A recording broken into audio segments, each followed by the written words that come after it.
사랑하는 여러분, 한 주간 평안하셨습니까? 여러분, 샘물과 구정물의 차이를 아십니까? 겉으로 보면은 잘 모를 수가 있습니다.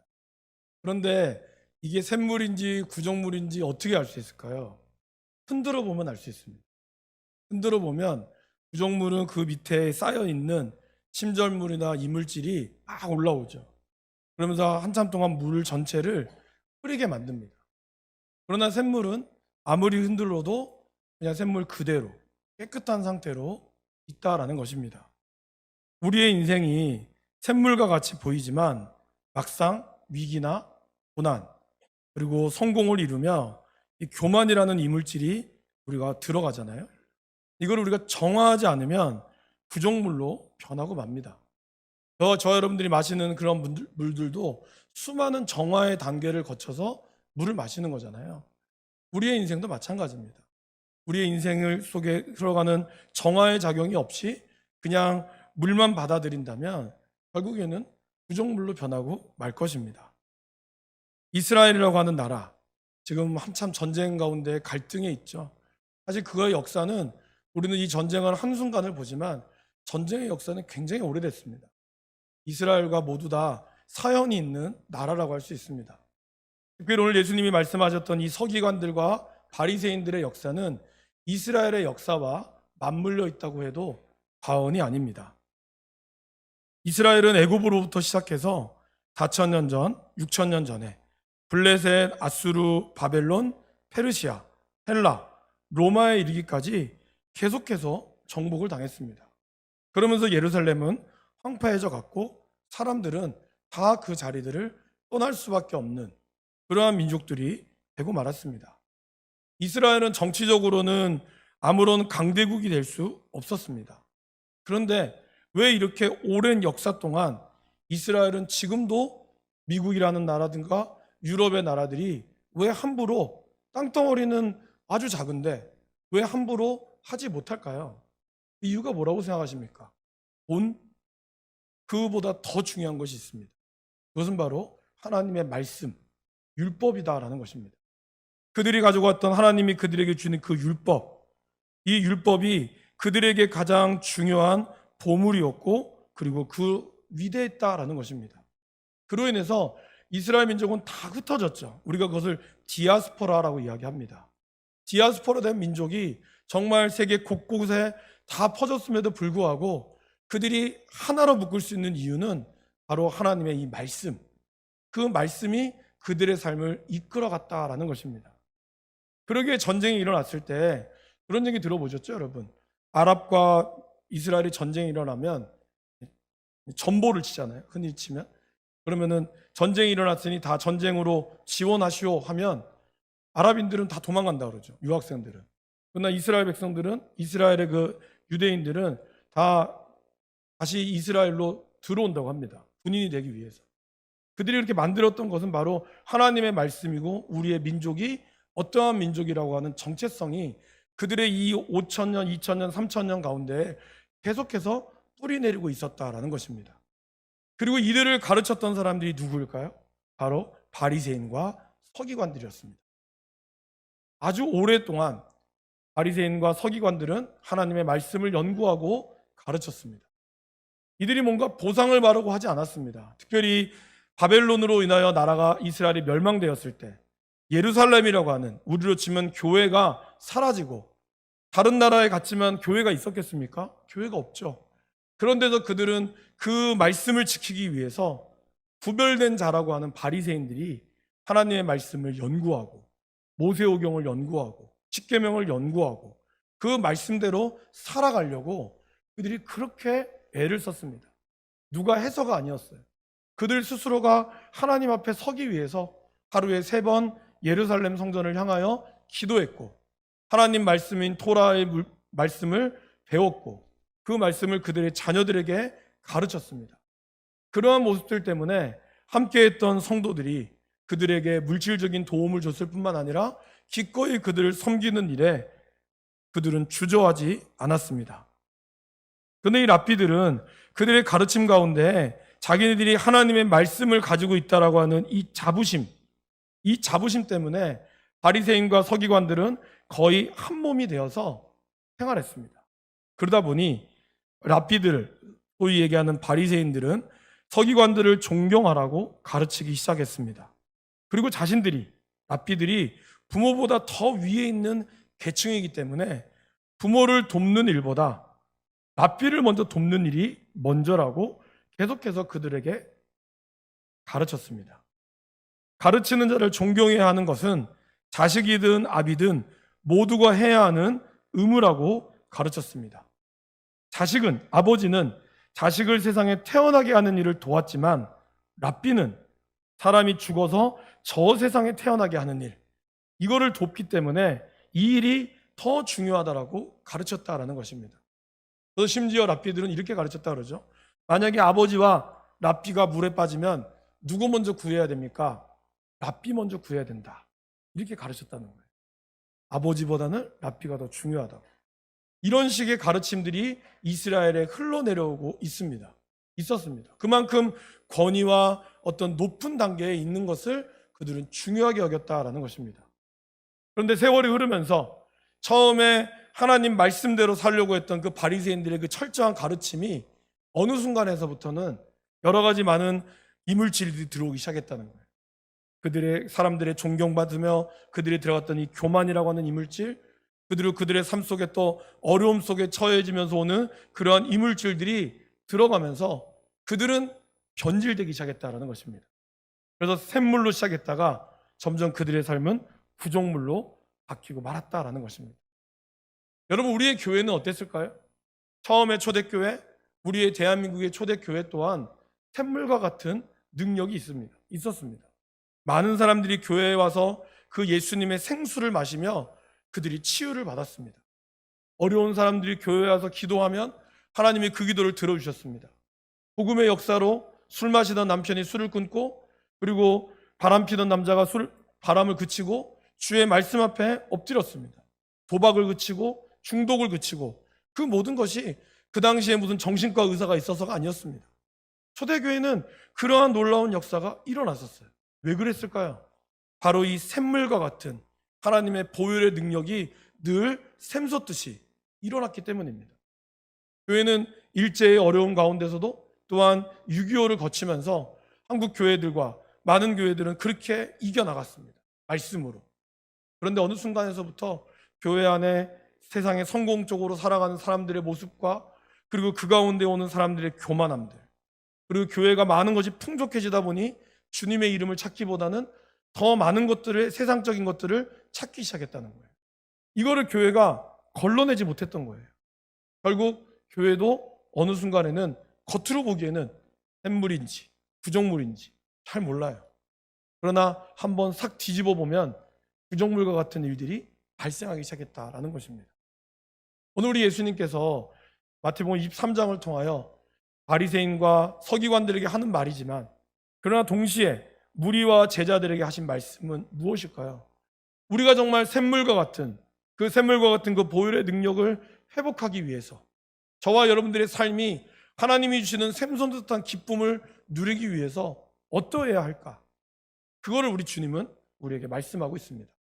바라기는 이 말씀이 우리 모두에게 다시 샘물과 같은 그러한 능력이 저와 여러분들의 삶에 다시 한번 성령께서 우리를 만지셔서 우리 삶에 하나님이 주시는 샘솟듯한 기쁨과 능력의 역사가 일어날 수 있기를 간절히 바랍니다. 첫 번째로, 교회의 능력은 검색이 아니라 묵상과 실천에 있다라는 것입니다. 여러분, 요즘 인터넷 검색하면 필요한 것을 다 찾을 수가 있죠. 챗GPT라고 들어보셨습니까? AI라고 하는. 검색만 하면요, 그런 내용들이 쭉 나옵니다. 제가 쓰고 있는 에버노트라고 하는 그 앱이 있습니다. 그러니까 필기하는 노트인데요. 거기에도 이제 AI 기능이 좀 들어가 있어서, 예전에는 제가 이스라엘 치면 제가 이스라엘 쳤던 것만 쭉 나왔거든요. 근데 이제 이스라엘 치면 그것과 관련된 내용을 제가 쓴 내용 안에서 AI가 만들어줘요. 너무 편하죠. 여러분들도 이제 뭔가 치면 이제 웬만한 것들은 다 설명까지 해주는 말로도 가능합니다. 그러한 기능이 앞으로 더 많이 나올 거예요. 정말 검색의 기능이 너무 좋아졌어요. 너무 살기 좋아졌다라는 것입니다. 지식의 양도 어마어마해졌습니다. 하지만 여러분, 많이 한다고 우리가 능력이 있는 것이 아니죠. 문제는 이 아는 것을 어떻게 내 것으로 소화하며 그것으로 내 삶을 살아내느냐, 이것이 더 중요하다는 것입니다. 오늘 말씀에 등장하는 바리새인과 서기관들, 율법의 전문가들이었죠. 이들의 해석 또한 너무나 탁월했습니다. 그들은 모세의 자리에 앉아 있었다고 했어요. 모세의 자리는 어떤 자리죠? 말씀을 가르치고 그리고 사람들을 재판하는, 그들이 어려움이 왔을 때 송사를 들어주는, 모세가 그런 역할을 했습니다. 그 자리에 2절에 보시면 서기관과 바리새인들이 모세의 자리에 앉았다라고 이야기합니다. 얼마나 대단했겠습니까? 예수님도 이들의 말씀을 인정을 했어요. 그래서 3절에 보세요. 그러므로 무엇이든지 그들이 말하는 바는 행하고 지키라고 그랬습니다. 예수님이 그들을 다 무시하라고 하지 않았어요. 그들이 적어도 하는 말은 행하고 지킬 정도로 그들은 말도 잘하고 해석도 아주 잘했다는 거예요. 탁월했다는 거예요. 주님은 그거를 인정하셨습니다. 문제는 뭘까요? 자기 자신들이 그 말씀대로 살아가지 않는다 했다는 것입니다. 지키지 않았다는 거예요. 사람들에게 율법의 짐을, 무거운 짐을 묶어서 사람의 어깨에 지우게 했습니다. 그런데 이것이 무겁다고 하면 뭐라고 얘기하죠? 한 손가락도 까딱하지 않았어요. 무겁다고 하면 무겁다 한 대로 그의 짐을 더 얹었다는 것입니다. 로마의 압제도 힘들어 죽겠는데 바리새인의 짐까지 그들이 떠맡아서 살아갔다라는 것입니다. 우리 예수님은 어떤 분이실까요? 우리 예수님도 짐을 짊어지긴 하셨어요. 우리에게 짐을 주셨어요. 그 짐이 무슨 짐일까요? 마태복음 11장 28절에서 30절 말씀을 우리 화면을 통해서 같이 한번 읽어보겠습니다. 수고하고 무거운 짐진 자들아, 다 내게로 오라. 내가 너희를 쉬게 하리라. 나는 마음이 온유하고 겸손하니 나의 멍에를 메고 내게 배우라. 그리하면 너희 마음이 쉼을 얻으리니 이는 내 멍에는 쉽고 내 짐은 가벼움이라 하시니라. 우리 주님도 이 짐을 주셨거든요. 근데 그 짐은 이 바리새인과 이들이 이야기하는 율법의 짐처럼 무겁고 어려운 것이 아니었어요. 오히려 주님의 멍에는 쉬웠습니다. 그 짐을 짐은 자는, 이 쉽다라고 하는 표현이 딱 맞다라는 뜻이거든요. 그러니까 여러분의 몸에 딱 맞게 하나님이 이 짐을 줬다는 거예요. 그 짐을 통하여 여러분들이 쉼을 얻겠도록 우리 주님은 허락하셨다라는 것입니다. 더 중요한 건 뭘까요? 예수님이 이 짐을 직접 지셨다라는 것입니다. 바로 나와 여러분을 위하여 십자가라고 하는 짐을 이 죄 없으신 예수님께서 다 짊어지고 가신 것입니다. 그래서 예수님을 이 십자가를 지심으로 말미암아 저와 여러분들이 나음을 입었죠. 그 십자가를 믿는 자마다 하나님은 우리에게 평안과 은혜와 진정한 자유와 구원을 얻게 하셨다라는 것입니다. 그리고 이러한 짐을 경험한 사람, 바로 예수님의 짐을 깨달은 사람은 어떠한 삶이 이뤘죠? 그것이 바로 초대교회에 있는 모습을 보여줍니다. 사도행전 4장 34절, 이 말씀 앞부분에 보면 이런 내용이 나와요. 그 중에 가난한 사람이 없으니. 여러분, 나란 일도 못한다고 하는 이 어려운 가난의 문제, 적어도 초대교회의 시대에는 가난이 없었다라고 이야기를 합니다. 물론 우리가 생각하는 그런 막 물질적으로 풍요하고 교회가 교회 오면 몇 천만 원씩 줘서 가난한 사람들이 없었던 걸까요? 아닙니다. 2장과 3장과 4장을 걸쳐서 보면 그 교회에서 각 사람의 필요를 따라 나누어 줬다고 그랬어요. 그리고 자기의 재물을 조금도 자기 것이라고 하지 않았습니다. 그러기에 이 사람이 이것이 필요하면 기꺼이 내가 내어주고, 그리고 병든 자들, 안 든 자들에게는 어떻게 했죠? 나사렛 예수의 이름으로 일어나 걸으라. 그래서 날 때부터 안진뱅이, 미문에 앉아있는 안진뱅이가 일어나 걸었습니다. 이러한 능력의 역사가 바로 하나님의 교회의 역사였다라는 것입니다. 이것뿐만이 아니죠. 사도행전 2장 마지막에 보면 백성들에게 칭찬을 받으며 날마다 구원받는 사람이 더하게 됐다라고 이야기했다는 겁니다. 그냥 교회에 나오는 말이 아니라 그 말에 능력이 있었다는 거예요. 가난한 사람이 없어졌고요. 그리고 그로 인하여 사람들이 치유받았고요. 고통이 회복되었습니다. 그 능력이, 그로 인하여 사람들이 날마다 교회에 오는 사람들의 숫자가 더해갔다 그랬어요. 이것이 진짜 능력이라는 것입니다. 사도 바울은 우리에게 이렇게 말씀하시죠. 저를 따라해 보실까요? 하나님의 나라는 말에 있지 않고 오직 능력에 있습니다. 사도 바울은 이렇게 얘기하셨어요. 우리가 이야기하는 하나님의 나라, 천국이 아닌 죽어서 가는 나라가 아니라 지금 우리가 하나님의 뜻 가운데 서 있는 이 나라는 말에 있는 게 아니라는 거예요. 말을 많이 한다고 그 말에 능력이 있는 게 아니라 오히려 말씀대로 살아가려고 하는 그 순종에 구원의 능력이 있고 사람을 살리는 능력이 있다라는 것입니다. 그 말씀을 묵상하고 실천할 때 이 능력이 나오는 거예요. 그래서 우리와 성정이 같을지라도 간절히 기도할 때 하나님은 그 기도를 통하여 안진뱅이가 일어나고 그리고 우리의 인생의 어려운 문제들이 해결되는 것, 그 능력을 보여주셨다라는 것입니다. 저희가 어제 피택자들과 함께 서동에 있는 이필승 목사님이 사역하시는 이제 금정 서동 노숙자 쉼터에 갔습니다. 그래서 이제 김밥과 뭐 튀김을 좀 하고 시간이 좀 남아서 목사님과 이제 김밥으로 같이 식사를 하면서 목사님의 이야기를 이제 조금 해주셨어요. 물론 이제 우리가 이 자리에서 들으신 분도 있었지만 또 목사님이 또 좀 다른 얘기를 하면서 저에게 이제 가장 도전되었던 말이 있었습니다. 목사님은 여러분 아시다시피 이제 여자하셨고 그리고 부산 사람이 아니죠. 그러다 보니까 부산이 낯설었고 원래는 진주 분이셨고 중학교 때 졸업하고 서울로 공부를 하러 갔습니다. 공부도 꽤 잘하셨습니다. 독일에 유학까지 가서 그 당시로는 우리나라로서는 생소했던 복지 1990년대 한참 복지가 이슈가 될 때 목사님은 복지로 박사학위를 받으신 거예요. 그리고 이제 한국에 들어와서 원래 교수가 되고자 하셨죠. 근데 어떻게 하다가 부산으로 오시게 됐습니다. 부산에 와서 그냥 노숙자 쉼터부터 시작해서 원래 그분이 했던 타가소, 어린이집, 고아원이죠. 운영하시고. 그리고 지금은 남자 노숙자, 여자 노숙자, 그리고 과부들을 위한 사역들, 그리고 지금도 다문화를 위한 사역도 하고 계시더라고요. 이 사역을 이제 그렇게 얘기했어요. 내가 어떻게 감당할 수 있겠습니까? 목사님이 돈이 많은 것도 아니고, 그리고 여자의 몸으로 결혼도 못해서 집에서는 막 거의 원수처럼 쫓아내는 그 정도까지의 어려움들이 있었다는 거예요. 근데 목사님을 그렇게 만들어갔던 거는 딱 하나의 말씀이었다고 합니다. 바로 누가복음에 나오는 선한 사마리아인, 강도 맞은 사람을 도와줬던 사마리아인. 그러면서 예수님이 묻죠. 누가 그 사람의 이웃이 되겠느냐? 목사님은 그 말씀 가운데서 객과 고아와 과부를 하나님 도우라라고 하는 그 말씀에 그분이 이 말씀 하나에 쉽게 얘기하면 꽂히신 거예요. 그래서 꽂히시면서 객, 노숙자들, 고아, 타가소, 과부들, 여성 노숙자들과 그리고 또 객이라고 하면 다문화 민족들, 지금 뭐 필리핀, 캄보디아 여러 사람들이 한국말을 배우고 있으시더라고요. 거기서 이제 그 기관입니다. 그 일들을 목사님이 하셨다는 거예요. 여러분들 제가 도전받았던 건 그거예요.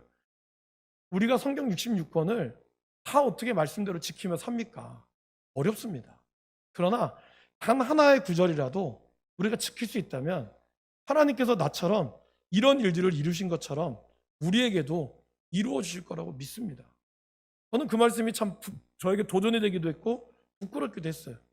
많은 거를 알고 있지만 정작 내가 내 안에 묵상하며 나아가는 거는 뭔가.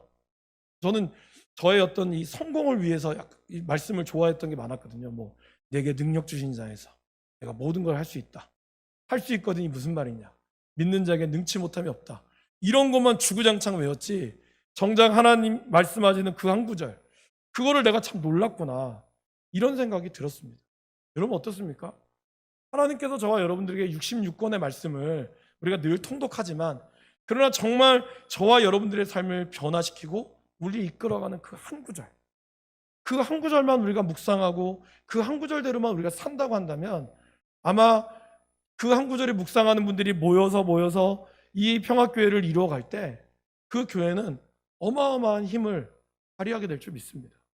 저와 여러분들이 그 말씀의 능력, 그죠? 자그마한 아주 한 구절이라 할지라도 그 구절을 여러분들이 제대로 묵상하고 그 말씀 가운데 살도록 실천한다면 그 능력이 샘솟듯이 넘쳐나서 매일 우리의 삶이 기쁨으로 충만하게 될 줄 믿습니다. 두 번째는 교회는 차별이 아닌 거룩함에서 진정한 권위가 있습니다. 여러분, 오늘 이들은 행위를 아예 안 한 건 아니에요. 5절 말씀 보세요. 그들의 모든 행위를, 그러니까 바리새인과 서기관들도 나름대로 율법을 지키며 하는 게 있어요. 일주일에 뭐 2번 이상 금식하고요. 그 다음에 무슨 10의 1조를 또 드리고요. 그렇게 그들 나름대로 구제와 이런 모든 것들이 율법에 나와 있고 그들은 그대로 지킵니다. 그런데 예수님은 그들의 모습을 뭐라고 얘기하고 있죠? 그들의 모든 행위는 사람에게 보이는 행위였다는 거예요. 그들이 하는 모든 일들은 사람에게 보이는 외식과 같다라는 것이죠.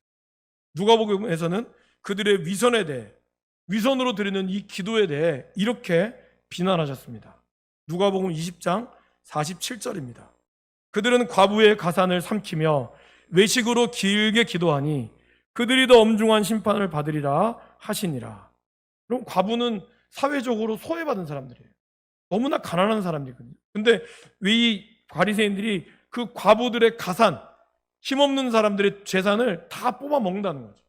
누가복음에 보면 바리새인들은 돈을 사랑하는 사람이라고 평가하고 있습니다. 그런데 그들의 돈을 다 빼먹 먹으면서 기도는 길게 해주는 거예요. 그런데 예수님 뭐라 그러죠? 기도를 길게 하면 할수록 그들은 더 엄중한 심판을 받는다라고 이야기하고 있다는 거죠. 바리새인의 모습이 이랬다는 거예요. 겉으로는 굉장히 멋있고 화려하게 있습니다. 그래서 그들의 옷이 어떻게 돼 있죠? 경문띠를 넓게 하며, 경문띠라는 게 머리에 다는 네모나게 담아있는 띠예요. 이것이 이 안에 말씀이 들어가 있거든요. 여러분 아마 인터넷 쳐보시면 나올 겁니다. 근데 이게 넓게 하는 거예요. 넓으면 넓을수록 말씀이 많이 들어간다고 착각하는 거죠. 그리고 그들의 옷 끝에 옷단술을 달죠. 원래 이 옷단술이 죄를 깨닫게 하고 그들의 어떤 권위를 상징하는 거거든요. 근데 옷단술을 어떻게 하죠? 길게 했습니다. 길게 함으로써 마치 내가 유대인, 나는 바리새인이다, 나는 구별된 자다. 사실 이들이 구별되었다는 뜻은 뭐예요? 안 믿는 사람들 사이에서, 믿지 않는 이방인 사이에서 구별되었다는 것을 나타나기 위해서 바리새인들이 존재했는데, 어느 순간에서부터는 같은 믿는 유대인들 안에서도 나는 달라, 나는 너희들과 부류가 달라, 그렇게 이야기했다는 거예요. 그들의 기도는 어디서 했다고 그랬죠? 누가복음에 보면 시장통에서 했다고 그랬어요. 왜 시장통에서 했죠? 사람들한테 보이려고. 큰 소리로 기도하는 거예요. 하나님, 나는 일주일에 2번씩이나 금식하고 11조도 드리고, 나는 다른 사람과 같이, 난 저 사람과 같지 않고 나는 이렇게 경건한 생활을 합니다. 이렇게 보이는 기도의 생활을 했다라는 겁니다. 그러면서 그들은 시장에서 그렇게 기도할 때 인사받고 대접받는 것을 좋아했습니다. 자신들을 아버지라 불리우기를 좋아했어요. 우리가 보통 이렇게 존경하는 사람을 아버지로 모시겠습니다, 이런 말처럼 그들도 랍비를 아버지로, 파더라고 하는 대부처럼 그렇게 모셨다는 거죠. 그리고 그들이 지도자라고 감투를 원했습니다. 근데 여러분, 실제로는 예수님 뭐라 그러죠? 아버지답게 자녀들을 돌보지도 않았습니다.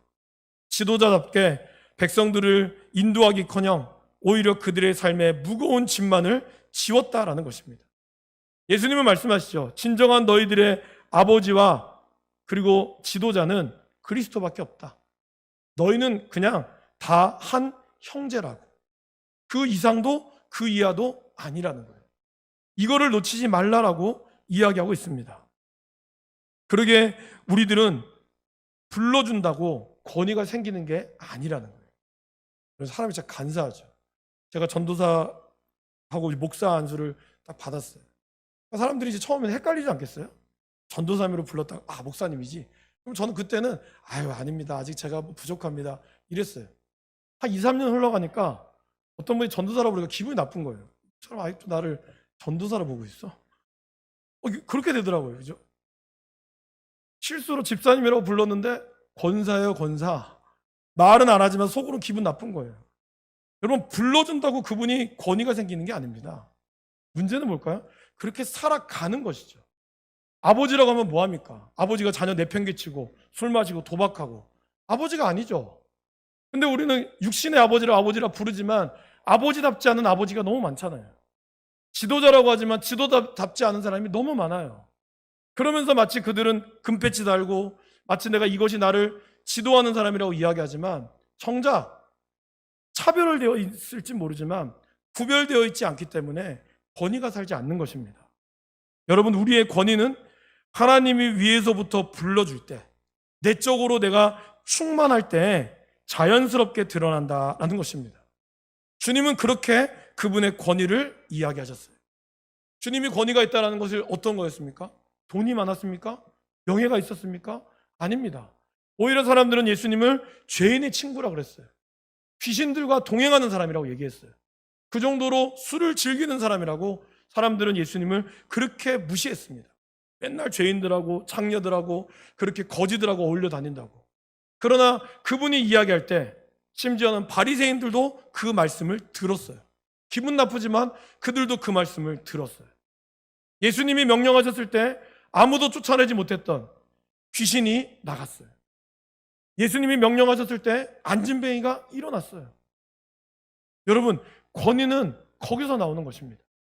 그 십자가의 권위는 바로 십자가로 절정을 이루셨죠. 예수님은 십자가로 죽으셨습니다. 십자가의 죽음은 가장 수치스럽고 모욕적인 죽음이에요. 그 당시에 가장 악질들이 죽는 게 십자가였거든요. 그런데 예수님이 십자가에 못 박혔을 때 어떤 일이 발생했습니까? 하늘이 어두워졌어요. 가장 밝아야 될 정오가 하늘이 어두워지고, 그리고 무덤에 있던 자들이 살아났어요. 여러분, 한 사람의 죽음으로 인하여 그러한 영향력이 일어날 수 있을까요? 일어날 수 없습니다. 하늘이 열리고 이는 내 사랑하는 자다. 이 말, 바로 예수님의 죽음 앞에 그 놀라운 권위가 살아나셨다라는 것입니다. 그 이유는 무엇이었을까요? 예수님께서 이 땅에서 아버지의 뜻대로 사셨기 때문입니다. 세상에서 학위가 많다고 권위가 있는 것이 아니죠. 여러분들이 명품 옷을 입고 있다고 그 사람이 멋있는 게 아닙니다. 중요한 거는 그 옷값을 해야 되죠. 옷값은 하지도 못하면서 비싼 옷 샀다고 자랑한다고 권위가 생기는 것이 아닙니다. 바리새인들이 그러했다라는 것입니다. 사랑하는 여러분, 저와 여러분들의 삶에 권위가 있기를 원합니다. 권위가 있다라고 하는 것이 뭔가 대단한 게 아니에요.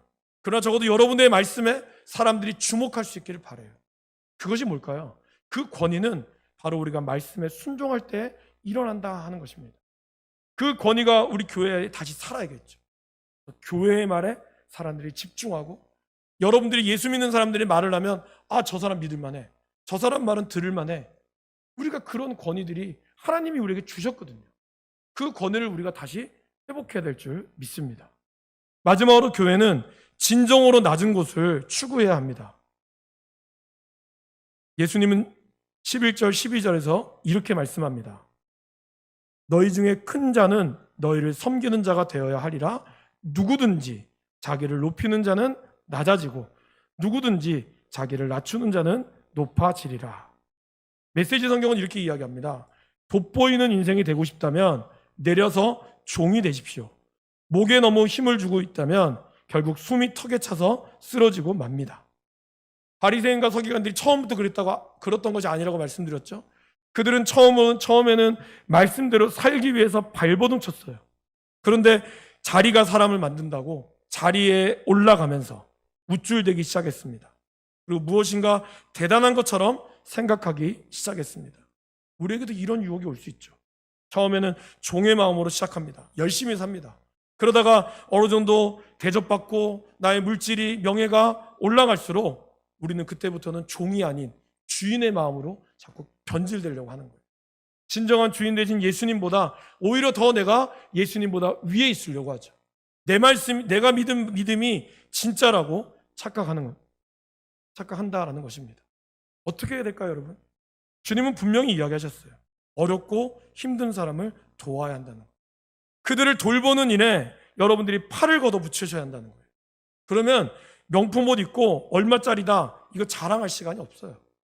오히려 그들을 섬기는 일에, 그리고 우리가 캄보디아든 통영이든 제주도든 남해든 팔도시장이든 망미시장이든 망미동이든 어디든지 간에 우리의 복음이 필요한 곳에 우리가 어디든지 달려가야 한다는 것입니다.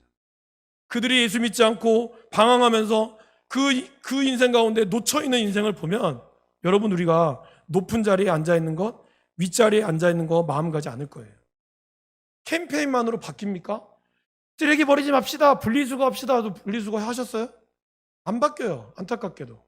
그렇게 정부에서 몇십억을 투자하고 아이 많이 납시다 출산 광고 하면 뭐합니까? 몇백억 투자하면 뭐합니까? 안 났는데 캠페인으로 안 바뀐다는 거예요. 문제는 우리가 그것을 마음 먹은 것만으로 되는 게 아니라 그 마음이 손과 발로 갈 수 있도록 저와 여러분들이 움직여야 한다는 거예요.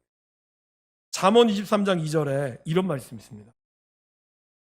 내가 만일 음식을 탐하거든 탐하는 자이거든 내 목에 칼을 둘 것이니라. 이게 뭐예요? 오늘부터 살 빼야지 이렇게 말한다고 살 빼지는 게 아니라 제가 그렇게 해서 10년 동안 이렇게 있는 거예요. 저녁에 통닭 먹고 내일부터 살 빼야지 이렇게 하다가 지금까지 온 거예요. 잠언 기자는 뭐라고 얘기했죠?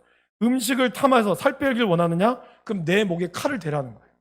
칼을 목에다 두고 그 정도의 실천의 각오가 없으면 음식을 탐하는 자가 남을 수밖에 없다라는 겁니다. 그만큼 마음만 먹지 말고 칼을 내 목에 대서라도 탐욕을 그치라는 의미입니다. 오늘 우리의 말씀과도 똑같죠. 여러분 우리가 이렇게 살아야겠다 결심하는 것만이 중요한 게 아니라 그 결심을 당장 여러분들의 삶의 자리로 나가서 실천하는 것이 중요합니다. 어려운 이웃들을 향해서 기도하는 것, 그리고 그들을 향해서 같이 아파하는 것, 이 모든 것이 있을 때 그때부터 하나님의 능력이 시작이 된다라는 것입니다. 갓난아기 때부터 아이가 갑자기 서울대 가지 않습니다. 갓난아이가 자라면서 공부를 하고 그 시간들을 지내면서 하나하나 이끌어 갈 때 그것이 쌓여져 갔을 때 그 사람의 인격이 나오는 것입니다. 우리 교회도 그렇다고 생각합니다. 지금껏 50년까지 이어왔던 교회 마냥 좋진 않았잖아요. 하지만 그 가운데서 우리가 인내하고 참고 함께 끝까지 복음의 사역을 감당했기에 하나님이 주셨습니다. 이제 앞으로 다시 교회가 나가야 될 그 사역들이 있습니다. 이를 위해서 우리가 말씀 안에 세워져 나가야 한다라는 것입니다. 말씀의 결론을 맺겠습니다. 사랑하는 여러분, 말씀대로 사시기를 바랍니다. 그 말씀이 작은 걸 할지라도 그 말씀대로 나의 발걸음을 내딛으시기를 바랍니다. 남에게 보이기 위한 삶이 아니라 진짜 하나님이 기뻐하시는 삶, 나의 속사람이 가득 찬 마네킹 속에 보여지는 그 아름다운 모습 이면에 내 속사람이 하나님과 씨름하면서 나아가는, 그래서 진짜 권위 있는 삶을 사시기를 바랍니다. 섬김의 자리, 그 자리가 바로 섬김의 자리입니다. 그 자리가 가장 권위 있는 자리고 그 낮은 자리에서 묵묵히 기도하는 그 자리가 가장 능력의 자리라는 것을 잊지 마시고 우리 교회 모든 성도님들이 그 삶의 자리로 나아갈 수 있기를 간절히 바랍니다. 함께 기도하겠습니다.